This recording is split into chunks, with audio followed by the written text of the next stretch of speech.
Trump tariff کے نتیجے میں عالمی اسٹاک مارکیٹس ڈاؤن ہو گئیں، تاریخی طور پہ بہت ڈاؤن ہوئی، اور پاکستان کی اسٹاک ایکسچینج جو پچھلے ایک سال سے ریکارڈ پہ ریکارڈ بنائے جا رہی تھی آج بہت ڈاؤن ہوئی اور سرمایہ کاروں کو بہت نقصان ہوا ہے۔ اس کی تفصیل میں بتاؤں گا۔ پھر ناظرین دوسرا معاملہ ہے اسی کے ساتھ جڑا ہوا کہ بجلی کی قیمتوں میں کمی ہوئی ہے۔ جس دن کمی ہوئی تھی اسٹاک ایکسچینج بہت اوپر گئی تھی، لیکن آج کیوں نیچے آئی ہے؟ یہ ٹرمپ کے ٹیرف کا نتیجہ یا کوئی اور وجوہات ہے، وہ بھی میں آپ کو بتاؤں گا۔ پھر اعظم سواتی صاحب قرآن پاک پہ قسمیں اٹھا رہے ہیں، میں انہیں مشورہ دوں گا کہ سیاسی معاملات میں آپ بار بار قرآن پاک نہ اٹھائیں، یہ کوئی اچھی بات نہیں ہے۔ آپ نے کس کو یقین دلانا ہے کہ آپ سچ بول رہے ہیں؟ عمران خان کو یقین دلانا ہے تو ویسے جا کے ملاقات کر کے یقین دلا دیں، کوئی اور طریقہ کر لیں، ویڈیو میسج کر لیں جو آپ ریکارڈ کراتے ہیں، لیکن بیچ میں قرآنی آیات کے حوالے دے کے قسمیں اٹھانا میں سچ کہہ رہا ہوں تو بھائی عمران خان کا نیریٹو ہے اینٹی اسٹیبلشمنٹ، پھر آپ کو عمران خان کہتا ہے نہ کسی کے کان میں بھنکنا پڑے کہ تم میرے لیے آرمی چیف سے ملنے کی کوشش کر رہے ہیں، تو یہ کیا کھلا تضاد ہے؟ نہیں ہے بھائی، نہیں ہے، ماننا نہیں آپ نے۔ بسم اللہ الرحمن ناظرین، میں ہوں طارق سمیر، ڈیلی ممتاز ڈیجیٹل کے ساتھ۔ سب سے پہلے میں آتا ہوں ناظرین اسٹاک ایکسچینج کی صورتحال پہ۔ انٹرنیشنلی آج اسٹاک مارکیٹس بہت ڈاؤن ہوئی ہیں۔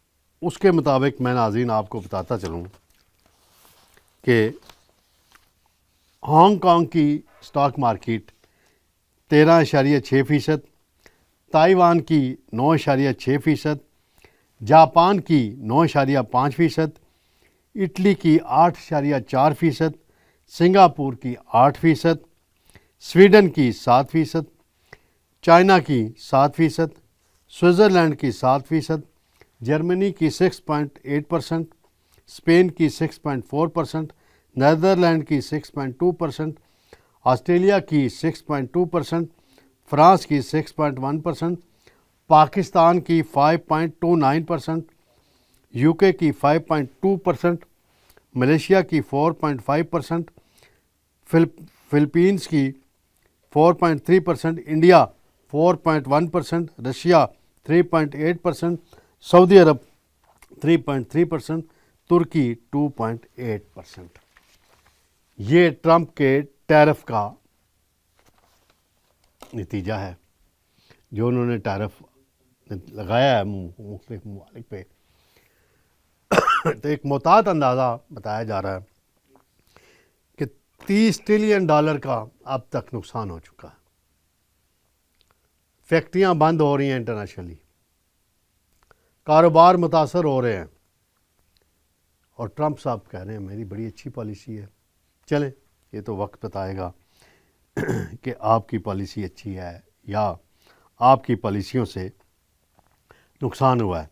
آج پاکستان کی اسٹاک ایکسچینج جو پچھلے ایک سال سے ریکارڈ بنا رہی تھی، اور جو ہی ریکارڈ بناتی ہے وزیر اعظم کا بیان آ جاتا ہے کہ جی بڑی اچھی بات ہے، ٹھیک ہے جی، سرمایہ کاروں کو فائدہ بھی ہوتا ہے۔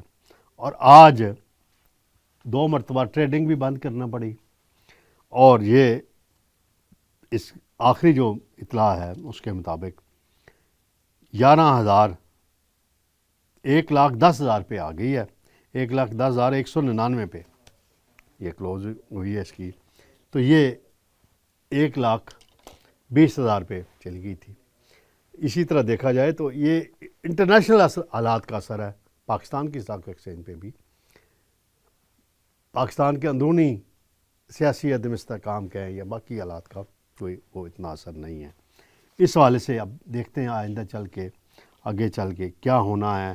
ٹیرف کے حوالے سے مذاکرات کی کوششیں ہو رہی ہیں، امریکہ کے ساتھ ٹیمیں بنائی جا رہی ہیں، ہر ملک اپنی ٹیم بنا رہا ہے، پاکستان نے بھی ایک ٹیم بنائی ہے۔ ناظرین دوسرا معاملہ ہے اعظم سواتی صاحب ہو گئے، پی ٹی آئی کے اندرونی معاملات پہ بہت بات ہو رہی ہے، اور پی ٹی آئی کتنے گروہوں میں بٹی ہوئی ہے یہ کوئی گنے بھی نہیں جا سکتے۔ لیڈر ان کا ایک ہے، ووٹ بینک لیڈر کے پاس ہے، باقی یہ جو لڑ رہے ہیں آپس میں، تو یہ لیڈر کا نقصان پہنچا رہے ہیں اپنے کو۔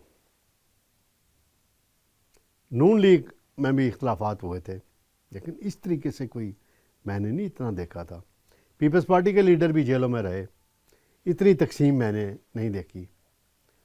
تو یہ جس انداز میں بیان بازی ہو رہی ہے، واٹس ایپ گروپوں میں بھی ہو رہی ہے، جو کچھ گنڈا پور نے سازشی قرار دیا ان 3 رہنماؤں کو، 3-4 کو، اس کے بعد جو کچھ ہوا. لیکن کل جو اعظم سواتی صاحب نے ایک ویڈیو بیان جاری کیا، ناظرین سب نے دیکھ لیا ہوگا، اب میں اس کو کیا ریپیٹ کروں، اس میں سے ایک باتیں قسمیں اٹھائی ہیں، قرآن پاک رکھا ہوا ہاتھ میں، اس پہ ہاتھ رکھ کے اٹھا رہے ہیں جیسے وہ عدالت میں جا کے بیان دے رہے ہوں. ہماری عدالتوں میں بھی ہوتا ہے نا کہ جو کہوں گا سچ کہوں گا، اور وہاں جھوٹ بولا جاتا ہے، گواہی کے طور پہ بھی میکسیمم لوگ جھوٹ بولتے ہیں. تو میں تو اس بات کا قائل ہوں، ہمارے ایک دوست ہیں جرنلسٹ ہیں، تو انہوں نے بھی ایک پروگرام میں ایک مرتبہ موبائل کھولا، قرآنی آیات پڑھی اور ان کا حوالہ دیا، تو میں نے ان کا کلپ دیکھا، تو میں نے ان کو فون کیا، بھائی یہ کام مت کرو. آپ جو اپنے جو بھی چورن بیچنا ہے، جو بھی بات کرنی ہے اپنی سوشل میڈیا پہ کرنی ہے، مقبولیت لینی ہے نہیں لینی ہے، آپ کا وہ آپ کا ذات، لیکن آپ مذہب کو اور قرآن پاک کو بیچ میں نہ لاؤ، مقدس کتاب کو نہ لاؤ. تو اعظم سواتی صاحب آپ نے جو بھی کرنا ہے کریں، سیاست آپ کا رائٹ ہے. آپ جو بابر سلیم، وہ کیا نام ہے اسپیکر صاحب جو ہیں سواتی، ان کے پر الزام لگانا ہے، جو مرضی کریں، قرآن پاک کو بیچ میں نہ لائیں. میری اتنی آپ سے ریکویسٹ ہے. دوسرا، آپ یہ کہتے ہیں کہ خان صاحب نے آپ کو کہا کہ راستہ نکالیں، تو آپ ایک استاد کے ذریعے آپ نے رابطہ کرنے کی کوشش کی، پھر آپ نے ایک اینکر کے ذریعے رابطہ کرنے کی کوشش کی.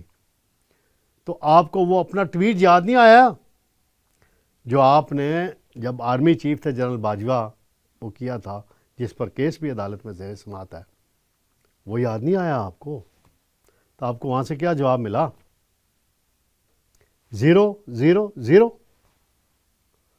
تو آپ کس کو پھر یقین دہانیاں کرا رہے ہیں، قسمیں اٹھا رہے ہیں؟ بہرحال اچھا، ہاں جی، اعظم سواتی صاحب اتنے بڑے وہ ڈرامہ باز ہیں گفتگو کے، انہوں نے پرویز مشرف کے ساتھ کیا کیا تھا؟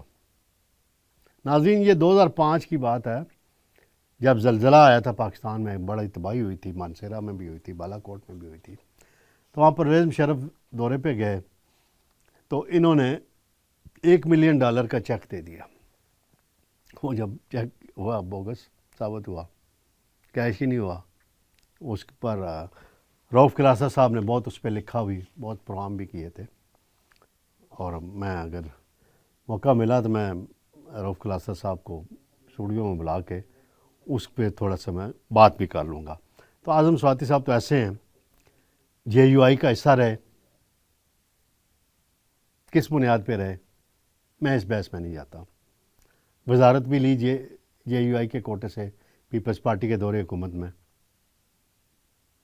ٹھیک ہے، آپ کے ساتھ زیادتیاں ہوئی ہوں گی، سیاسی طور پہ آپ لڑیں، لیکن یہ جو لڑائی ہے PTI کی، بعض حوالوں سے سمجھ سے بالا تار ہے.